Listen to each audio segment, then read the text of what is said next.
જેકે provision સ્ટોરની YouTube ચેનલમાં આપ સૌનું સ્વાગત છે। આજનો આપણો વિષય છે હિંગ।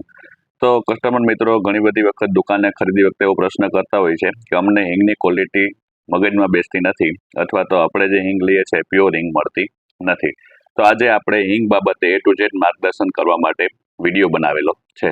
વિડીયો ફક્ત 4 મુદ્દાની અંદર તમને હિંગની A to Z માહિતી આપી દેશે। મુદ્દા નંબર 1, હિંગ બાબતે બેઝિક માહિતી। હિંગ ક્યાંથી આવે છે, કઈ રીતના બને છે, કઈ રીતના ઉગાડવામાં આવે છે। બીજી, હિંગની ખરીદી વખતે આપણે કઈ જાતની તકેદારીઓ રાખવાની છે। ત્રીજી, હિંગ ઓરિજિનલ છે કે ડુપ્લિકેટ આપણે ઘરે કઈ રીતના ચેક કરી શકીએ। ચોથી, હિંગના ફાયદાઓ। તો સૌથી પહેલી વાત હિંગ। તો હિંગ છે એ અફઘાનિસ્તાન અને ઈરાન જેવા ઠંડા પ્રદેશોમાં ઉગાડવામાં આવે છે। ભારત છે એ હિંગને આયાત કરતો વિશ્વનો સૌથી મોટો દેશ છે। હિંગના પાકને તૈયાર થતા સરેરાશ 4 થી 5 વર્ષ જેટલો સમય લાગે છે। આ 4 થી 5 વર્ષ જેટલા સમયગાળા દરમિયાન તેને સતત 20 થી 30 ડિગ્રી સેલ્સિયસ જેટલું તાપમાન જોતું હોવાને કારણે ભારતમાં હિંગનો વિપુલ પ્રમાણમાં ઉપયોગ થતો હોવા છતાં ભારતમાં હિંગની ખેતી સફળ બની નથી। ભારત એ હિંગનો ઉપયોગ કરતો તો મોટો દેશ છે જ, પરંતુ સાથોસાથ હિંગ પાવડરનું મેન્યુફેક્ચર કરીને નિકાસ કરતો પણ વિશ્વનો મોટો દેશ છે। આ તમામ મુદ્દાઓને ધ્યાનમાં રાખીને 2020ની સાલમાં ભારત સરકારે ભારતમાં કઈ રીતના હિંગની ખેતી શક્ય બનાવી શકાય તે માટેના સફળ પ્રયત્નો હાથ ધરેલા છે। અને જે ભારતના ઉપરી રાજ્યો છે, જ્યાં ઠંડા પ્રદેશો છે, ત્યાં હિંગની ખેતીને સફળ પણ બનાવે છે। તો આપણે એવું ધારી શકીએ કે નજીકના વર્ષોમાં ભારતમાં પણ હિંગની ખેતી થાય અને સાથોસાથ વ્યાજબી કિંમતે સારી ક્વોલિટીની હિંગ આપણે મળી રહે। તો આ હતી હિંગની સામાન્ય માહિતી। હવે બીજા નંબરમાં પ્યોર હિંગ। કઈ રીતના આપણે હિંગની ખરીદી બાબતે ધ્યાન રાખવાનું છે? તો એક વસ્તુ હંમેશા યાદ રાખો, પ્યોર હિંગ એટલે કે 100% હિંગ એ આપણું શરીર સ્વીકારી શકે નહીં। હિંગ એકદમ સેન્સિટિવ પ્રોડક્ટ છે, માટે કરી તેને થોડી માઇલ્ડ કરીને આપણે એને ભોજનમાં લેવાની હોય છે। એટલે કે એની અંદર મેરવણ ઉમેરવામાં આવતું હોય છે।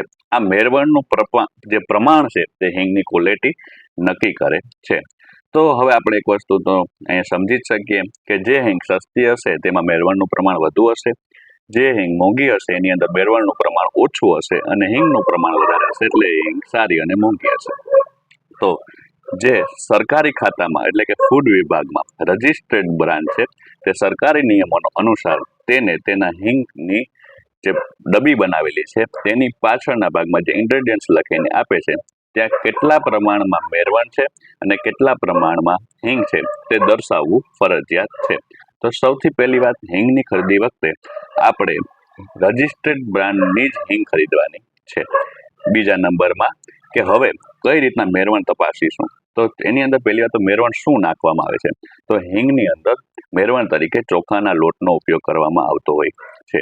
શા માટે હિંગને મેરવણમાં ચોખાના લોટનો જ ઉપયોગ કરવામાં આવે છે? ચોખાનો લોટ છે એ ટેસ્ટલેસ છે, સાથોસાથ લોંગ લાઈફ છે, માટે કરીને તેનો ઉપયોગ કરવામાં આવે છે। ટેસ્ટલેસ હોવાને કારણે હિંગના ટેસ્ટને અસર નહીં કરે, લોંગ લાઈફ હોવાને કારણે હિંગને 12 મસાલા તરીકે આપણે ઘરમાં સંગ્રહ પણ કરી શકીએ છીએ। સાથોસાથ તેની અંદર હળદરનો પણ ઉપયોગ કરવામાં આવતો હોય છે। હળદરનો ઉપયોગ શા માટે કરવામાં આવે છે? હળદરનો નેચરલ પીળો કલર જે હિંગનો ઘાટો ક્રીમ કલર છે તેને પીળાશ પડતો કરી નાખે છે, જેથી કરીને બનાવતી વાનગીઓમાં તે ઘાટો ક્રીમ કલર વાનગીનો કલર ડિસ્ટર્બ ન કરે અને એક વ્યવસ્થિત કલર વાનગીને મળી રહે, માટે કરીને તેમાં હળદર ઉમેરી દેવામાં આવે છે। આ ઉપરાંત હળદર છે ચોખાની જે લાઈફ છે એને પણ ગેઇન કરે છે, એટલા માટે કરી અને હળદરનો ઉપયોગ કરવામાં આવતો હોય છે। તો સરકારી નિયમો અનુસાર હિંગમાં કેટલું ચોખાના લોટનું પ્રમાણ છે અને બાકીના તત્વોનું પ્રમાણ કેટલું છે તે લખવું ફરજિયાત છે। તો જ્યારે તમે બેક સાઈડ ફેરવશો તો તેમાં લખેલું હશે કે યુઝ રાઈસ ફ્લોર 55% અપ્રોક્સ 65 75, આ રીતના અલગ અલગ પ્રમાણે અલગ અલગ કંપનીમાં પ્રમાણ લખેલું હોય છે। તો એક સારી કંપનીની હિંગ છે એની અંદર મેક્સિમમ ચોખાના લોટનું પ્રમાણ 55% હશે, બાકીના 45%ની અંદર હિંગ અને હળદર હોવી જોઈએ। ઘણી બધી કંપનીઓ હિંગ હળદર સિવાય ઘણા બધા પ્રિઝર્વેટિવ્સનો ઉપયોગ કરતી હોય છે, નેચરલ કલર્સનો ઉપયોગ કરતી હોય છે, પરંતુ આપણે એક વ્યવસ્થિત હિંગ માટે 3 વસ્તુની જરૂરિયાત છે: રાઈસ ફ્લોર, હળદર અને હિંગ। આ સિવાય કોઈ વસ્તુનો ભાગ આમાં રહેતો નથી। આપણે એટલા માટે ખરીદી વખતે અત્યંત કલર વાળી હિંગ ખરીદવાનો પ્રયત્ન નથી કરવાનો.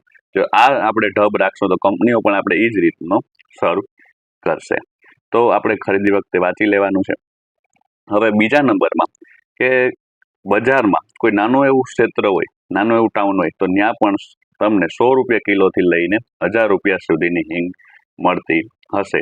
તો આપણે ખ્યાલ આવે 100 થી 1000ની અંદર કેટલો ડિફરન્સ છે. તો આ શું સૂચવે છે? આ નકલી હિંગનું એક મોટું માર્કેટ સૂચવે છે. 100 રૂપિયા હિંગ કોઈ હિસાબે શક્ય નથી. 100 રૂપિયા હિંગમાં ફક્ત ચોખાનો લોટ, આર્ટિફિશિયલ કલર અને એસેન્સનો ઉપયોગ કરીને હિંગ આપી દેવામાં આવે છે. તમે ઇન્સ્ટાગ્રામ અને યુટ્યુબના શોર્ટ્સ વિડીયો જોતા હોય તો તમે ઘણી બધી વખત જોયું છે કે જે સ્પ્રે બનાવતા અમુક કાઉન્ટરો છે, ત્યાં લોકો પોતાની મનગમતી વસ્તુઓ લઈને જાય છે. આ સાબુ લઈને જાય છે. સાબુ એ સ્પ્રે બનાવતા ભાઈને આપવામાં આવે છે. એ ભાઈ સુગંધ લે છે અને સેમ એ જ જાતની ફ્રેગ્રન્સ વાળું સ્પ્રે બનાવીને તમને આપી દે છે.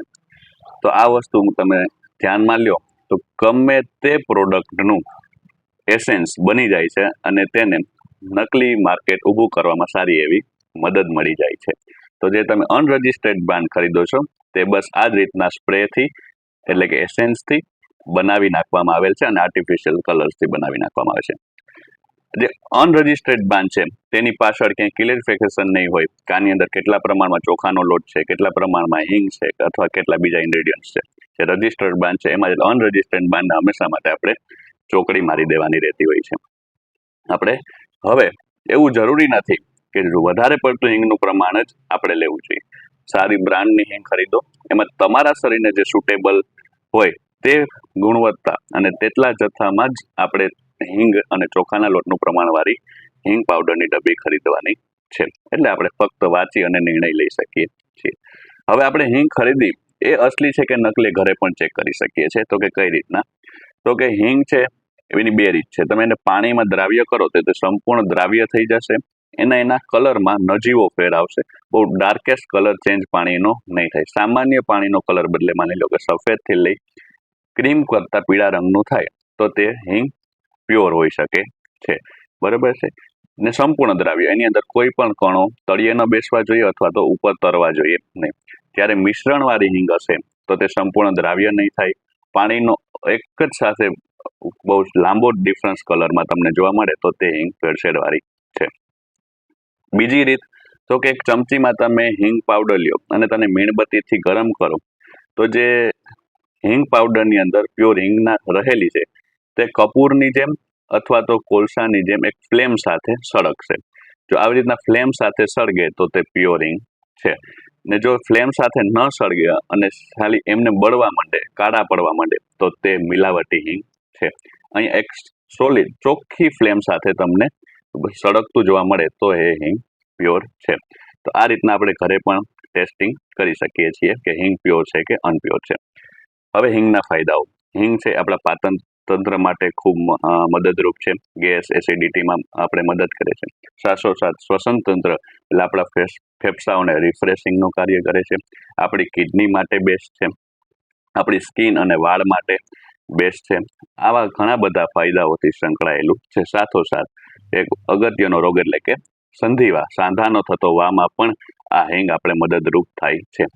તો આપણે 4 મુદ્દાઓ હિંગની કઈ રીતના હિંગની ખેતી કરવામાં આવે છે, ક્યાંથી આવે છે, હિંગની ખરીદી એટલે કે આપણે કેટલા પ્રમાણમાં રાઈસ ફ્લોર છે, કેટલા પ્રમાણમાં હિંગ છે એ વાંચીને ખરીદવાનું છે.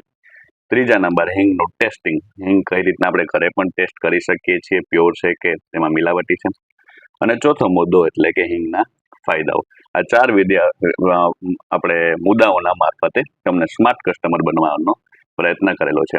બસ આવા જ મુદ્દાઓ અને આ જ રીતના સ્માર્ટ કસ્ટમર બનવા માટે જે કે પ્રોવિઝન સ્ટોરની યુટ્યુબ ચેનલને સબસ્ક્રાઇબ કરીએ. આભાર.